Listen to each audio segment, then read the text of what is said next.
Halo teman-teman, jumpa lagi di channel ini. Hari ini hari Selasa, tanggal 23 Agustus 2022. Di dalam video ini, saya ingin membahas atau mereview mengenai beberapa ajuan saham yang telah diajukan oleh teman-teman kita di grup Telegram dan Instagram secara gratis.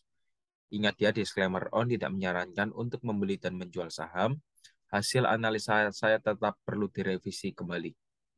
Untuk teman-teman yang belum join grup Telegram saya, bisa segera join. Link sudah saya sediakan di kolom deskripsi. Serta jangan lupa untuk follow Instagram saya dengan username mj_saham. Saya akan mengupdate saham-saham pilihan saya untuk dibagikan ke teman-teman melalui grup Telegram dan Instagram. Maka dari itu alangkah baiknya teman-teman join di grup Telegram saya dan follow Instagram saya agar tidak ketinggalan pilihan saham yang menarik. Jika video ini bermanfaat, mohon bantuannya untuk diklik tombol subscribe dan like-nya, serta jangan lupa untuk tekan loncengnya agar mendapatkan notifikasi terbaru dari channel ini. Oke, kita langsung saja mulai dari eh, emiten Elsa yang sudah berhasil di-request. Untuk Elsa hari ini closing di harga 318 dengan persentase plus 6%. Kalau saya lihat juga hari ini Medco, ya, Pegas, Adro, itu juga rebound. Energi terutama itu rebound ya hari ini. Kalau saya lihat Elsa juga secara teknikal bisa diperhatikan di sini. Waspada bahwa memang ada tren lain lagi ya. Ada tren lain yang dimana bisa dijadikan pacuan untuk resisten lainnya di ya. Resisten lainnya ini sudah berhasil di-hit. Menurut saya ini juga belum terkonfirmasi breakout. Jadi bisa lebih waspada dahulu. Kalau saya sih better tunggu ketika dia breakout baru saya entry. Kalau belum breakout ya belum saya ambil gitu ya meskipun hari ini naik 6%. Untuk Elsa support tetap di 300 hingga 308, resist 320. Oke, resist 320, target di 340. Gitu dulu untuk Elsa, lanjut di sini ada saham Harum. Oke, untuk Harum sesuai dengan ekspektasi bahwa hari ini naik 5% ya. Harum hari ini naik 5%. Sentuh 1570 minus 5%, hari ini kembali plus 5%. Ya, jadi sesuai dengan analisa, congrats yang juga sudah berhasil taking profit, short profit hari ini di Harum ya. Jadi memang rebound Harum hari ini. Kalau memang sudah berhasil membuat swing low valid, target Harum di 2290 ya. Itu target Harum di 2290. Ya, jadi untuk Harum sih menurut saya masih fine-fine saja kalau mau di hold ya. Masih oke ya, karena targetnya juga masih cukup rasional ya, masih rasional. Gitu untuk Harum kurang lebih target masih 2290. Lanjut di sini ada saham GoTo. Untuk GoTo closing di harga 326 dengan persentase plus 1,88% ya. Kalau saya lihat targetnya GoTo ini masih di 364-an. Ya, targetnya masih di 364-an. Jadi selama GoTo bertahan di atas 308, ya ini masih layak untuk di hold, masih boleh dipegang dulu. Target taking profit tetap di 364 sesuai dengan Fibonacci retracement dengan rasio 0,618. Itu untuk GoTo masih boleh hold dan masih layak-layak saja kalau saya bilang ya. Kalau memang koreksi, target koreksi masih tetap di EMA 21 dan EMA 34. Lanjut, di sini ada saham Pegas. Nah, hari ini kelihatan ya bahwa Pegas sudah naik 6%, volume juga cukup tinggi ya. Good untuk Pegas masih strong uptrend dan ya menarik ya. Tapi ingat kalau teman-teman beli di pucuk ya, saya kurang rekomen ya. Karena prinsip kalau kita mau cuan di saham ya kita beli di bawah, jual di atas ya, bukannya malah beli di atas gitu. Oke. Jadi untuk Pegas target ya, ini targetnya masih ada di 2000 ya. Seharusnya Pegas ini mengejar target resistance psikologis di 2000 ya. Kalau saya lihat sih seperti itu. Tapi apakah kalau memang closing hari ini di 1795 saya ambil? Menurut saya belum saya ambil dahulu ya. Karena nanggung kalau memang kalau mau ambil saat buy on strength ya, tunggu ketika dia breakout 18.20 baru kita beli. Jadi jangan setengah-setengah. Gitu ya untuk Pegas masih oke ya. Kita lanjut, di sini ada saham Adro. Untuk Adro hari ini juga naik 3350 tapi gap di harga 3430 juga masih belum berhasil ditutup ya. Ini gap di atas ini masih belum ditutup. Jadi untuk Adro sementara ya ada potensi untuk closing gap terlebih dahulu. Ya targetnya pun juga masih di 3580. Jadi untuk Adro ini sebenarnya ya sangat menarik kalau saya bilang. Ya sangat menarik kalau memang harganya average teman-teman kalau masih di bawah ya masih menarik. Tapi kalau memang tadi saat buy on tadi saat close malah baru beli ya, buy on close pada perdagangan hari ini. Nah, ini sedikit mengkhawatirkan ya, karena kita nggak tahu besok apakah akan naik langsung atau malah koreksi dahulu. Ya, yang jelas prinsip saya, terutama MC saham grup, kita buy on weakness ya, kita buy on weakness bukan buy on strength. Kalau mau buy on strength ya, jangan tanggung-tanggung, tunggu dia breakout ya. Itu untuk Adro. Kalau memang besok opening langsung 3430 berarti kan sudah closing gap ya. Sudah berhasil closing gap. Ya berarti PR-nya dia sudah selesai. Oke. Lanjut di sini ada saham Medco. Nah, hari ini Medco wow.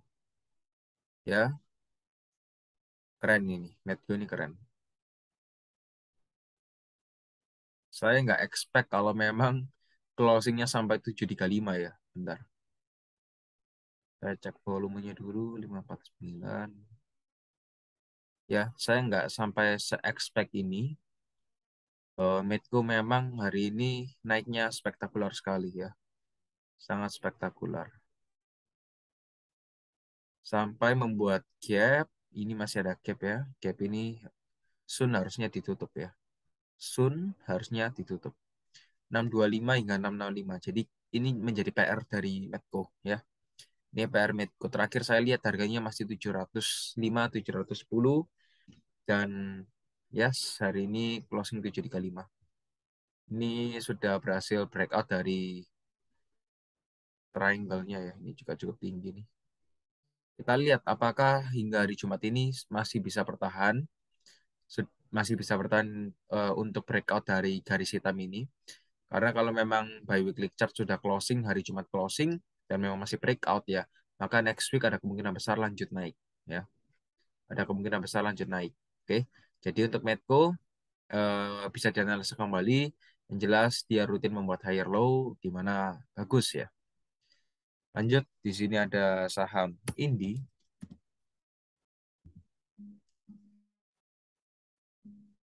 Oke. Untuk Indi closing di harga 2840. Sebentar.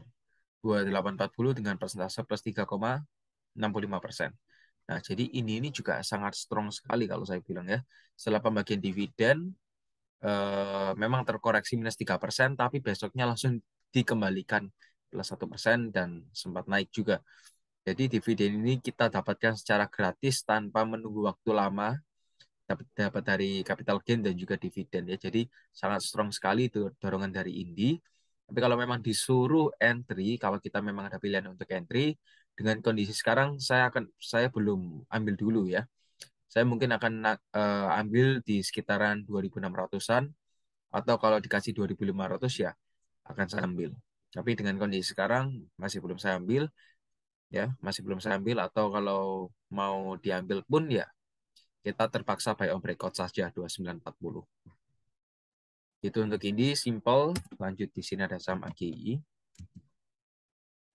AGI ya masih stay ranging ya. Ini kan masih stay ranging kurang lebih di trend line ini ya. Jadi masih garis lurus ya. Masih garis lurus, masih bergerak di sana-sana saja.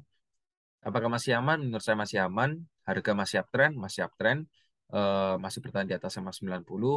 Targetnya pun masih di 2980. Gitu ya untuk AGI. Mungkin teman-teman yang request ini sudah punya barang AGI. Ya nggak apa-apa, boleh di hold dahulu untuk AGI. Kalau memang terkoreksi, target koreksinya di EMA 90 di harga 2090. Dan Kalau siap untuk fight ya nggak apa-apa di hold sampai emas 90. Itu untuk KGI. Lanjut di sini ada saham Temas. Untuk Temas juga ya kita lihat ya bahwa Temas ini rutin untuk membuat rejection tepat di area EMA 90 dan kita lihat juga ini sudah mendekati EMA 90. Apakah the next akan membuat rejection lagi? Kalau saya bilang memang ada potensi untuk membuat rejection ya karena harga juga selama ini masih bisa bertahan di atas 2.370. Ya, jadi selama harganya masih bisa bertahan di atas 2.300 saja, ya nggak apa-apa, boleh di hold ya untuk Temas. It's okay, yang mau hold boleh di hold. Selama harga bertahan di atas 2.300, menurut saya sih masih fine saja dan masih boleh di hold ya. Kalau mau di hold sampai 2210 pun sebenarnya juga ya nggak ada masalah ya. Kalau berani ya. Kalau berani untuk hold sampai 2.210 ya boleh dicoba. Ya boleh dicoba. Karena ini rasio 0,618-nya di sana. Gitu ya untuk Temas. Semoga saja bermanfaat. Ingat perlu dianalisa kembali dan tetap disclaimer on. Oke ya. Lanjut di sini ada saham PTTU. Nah, PTTU kalau memang seperti ini cek dulu, cek saja dari broker summary ya. Karena kalau melihat teknikalnya seperti itu kurang efisien. Ya kecil-kecil saja untuk PTDU ya. Saya juga kalau memang disuruh masuk ke PTDU, saya nggak akan ambil ya, karena terlalu kecil dan sangat resiko sekali. Ya resikonya tinggi sekali dan nggak worth it kalau mau masuk ya. Sangat-sangat nggak worth it. Volume kecil, harga sudah mendekati 50, nggak jelas ini chartnya. Itu untuk PTTU lebih baik dihindari. Lanjut di sini ada saham NBS. NBS juga hari ini hype, tadi juga sempat naik 83, volume juga cukup tinggi 2 hari ini, ya sudah 2 hari, volumenya cukup tinggi. Coba cek saja dari broker summary untuk NBS. Kita cek. Di sini adanya akumulasi dari pihak PD, terutama dengan dengan average 79,7 dan yang top distributor ada YP, kurang lebih 1,6 miliar, rata-rata 79,1. Jadi ya perhatikan saja ada beberapa akumulator dan distributor. Semoga saja dengan adanya informasi ini bisa memudahkan teman-teman untuk mendapatkan gambaran bagaimana besok situasi PNBS di bursa ya, gitu ya. Karena ya kalau kita lihat secara teknikal sekilas sih memang sudah bertahan di atas 90, sudah membuat higher low dan higher high ya. Jadi ya bisa diambil sendiri untuk keputusannya. Lanjut di sini ada saham GZCO. Untuk GZCO, ya perhatikan di sini apakah sudah berhasil menembus sama, oke ya. Kalau saya lihat di sini ya untuk GZCO, ya biar nggak terlalu banyak garisnya, simple saja, hilangkan di sini. Ada double top di sini ya, ada double top dan ada neckline. Ini neckline kuat ini bisa dijadikan sebagai resisten, oke, sebagai resisten. Dan ini tadi rasio Fibonacci 0,618. Kalau saya lihat sekilas untuk GZCO, ya anggap saja di sini 142. Selama GZCO masih bertahan di atas 142, itu maka masih ada potensi kuat tuh untuk menyentuh 169 dan bahkan jangankan 169, harga 200 pun masih ada potensi ya. Selama GZCO bertahan di atas 142 ya. Selama GZCO bertahan di atas 142, itu masih ada potensi untuk bergerak up menuju 200. Tapi kalau memang sudah berhasil breakout 142, ya saran saya better exit ya. Better exit. Karena ada potensi untuk melemah lebih dalam menuju 123. Gitu saja untuk GZCO. Next, di sini ada saham SIKO. SIKO volume hari ini juga cukup tinggi, naik 16%. Ya, baru IPO, jadi kita coba cek saja dari Proxum ya. Cek dari Proxumnya. Untuk SIKO, perhatikan adanya akumulasi dari YP. Rata-rata hari ini mereka di 161,5 dengan jumlah lot 87.000 lot. Top distributor ya ini juga cukup banyak ya. Ada KKBQ dan nanti bisa diperhatikan sendiri untuk rata-ratanya. Gitu ya untuk gorengan. Ya karena Siko ini juga gorengan, perhatikan saja average dari YP tadi. Move, di sini ada saham GPRA ya, jadi akan saya move cepat. GPRA juga masih ranging-ranging saja di sana, ya masih sideways kalau saya bilang, tapi sudah terlihat adanya higher low ya. Semakin lama harganya ini semakin naik kalau saya lihat ya. Saya lihat sekilas ini adanya higher low, namun memang nggak signifikan ya. Ini seperti BMTR ya. Nanti bisa dicek sendiri chartnya. Eh, sifatnya gambar chartnya ini seperti BMTR ya. Tapi ya semoga saja masih ada potensi untuk naik ya. Ya, semoga saja. Karena volume juga masih kecil ya. Volume juga masih kecil, harga masih belum berani untuk breakout menuju belum berani untuk breakout ke resistance 85 dan masih nanggung-nanggung ya. Sementara kemungkinan besar masih akan ranging lagi gitu untuk GPRA ya. Lanjut di sini ada saham Temas.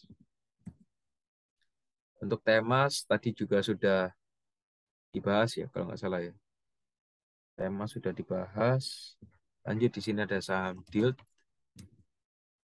Untuk Dild, nah hari ini minus 4% ya. Kemarin malah auto reject bawah. Oke. Kita coba cek broker summary mulai dari tanggal 11 Agustus gitu ya, biar fair. Karena sudah mulai adanya akumulasi dari tanggal 11 Agustus dari Dild.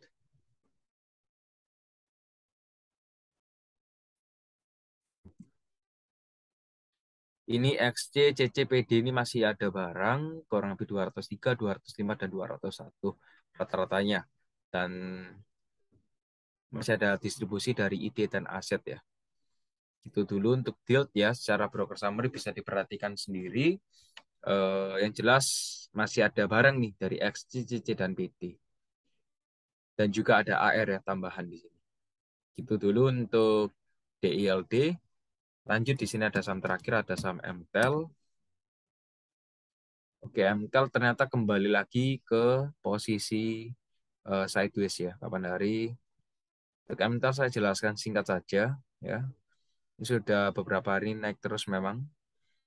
MTEL ada resisten di 800, kalau 800 berhasil di breakout ya ada potensi untuk lanjut naik lebih tinggi karena 800 itu merupakan resisten kuat dari MTEL, sempat terjadinya sideways dengan range 760 hingga 800. Jadi begitu memang MTL semuanya berhasil breakout dari harga 800, ya maka ada potensi untuk menguat. Tapi kalau memang adanya rejection di harga 800, maka ada potensi untuk retesting atau koreksi terlebih dahulu menuju support terdekat di harga 780 atau 760 ya. Jadi semoga saja bermanfaat. Kita ketemu lagi di grup Telegram karena akan saya upload video ini.